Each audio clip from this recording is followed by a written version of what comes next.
হ্যাঁ মা, বলুন, ডাকছিলেন? রাত 10টা বেজে গেছে, তোমার রান্না এখনো হয়নি? খেতে কখন দেবে? রান্নাঘরটা একটু পরিষ্কার করা বাকি আছে, করে নিয়ে আপনাকে খেতে দিয়ে দিচ্ছি। তোমার কি এখনো পরিষ্কার করা হয়নি? তাড়াতাড়ি করো, খিদে পেয়ে গেছে। আচ্ছা ঠিক আছে, দিচ্ছি।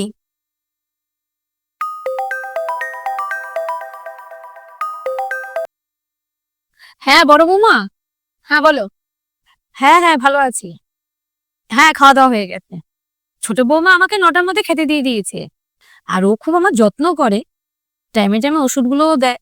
হ্যাঁ হ্যাঁ, তুমি অত চিন্তা করো না। রাখছি হ্যাঁ।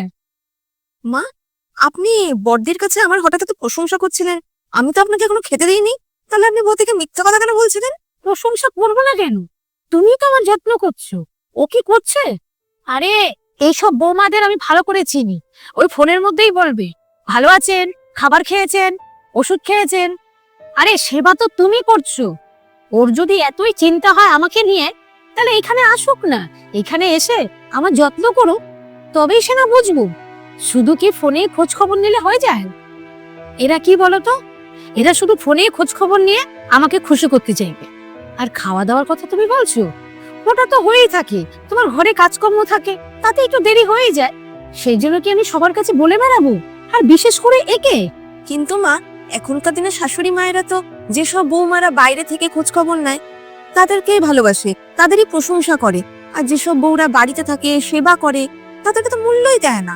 শোনো ছোট বৌমা, আমি ওরকম শাশুড়ি মা নই যে নাকি দূরে থাকা বৌমার কথা শুনে গলে যাবে।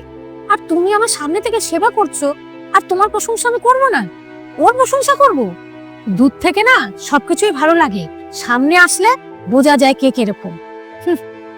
ঠিক আছে বৌমা, অনেক কথা হয়ে গেছে, যাও আমার খাবারটা নিয়ে আসো। আচ্ছা ঠিক আছে মা, আমি নিয়ে আসছি আপনার খাবারটা।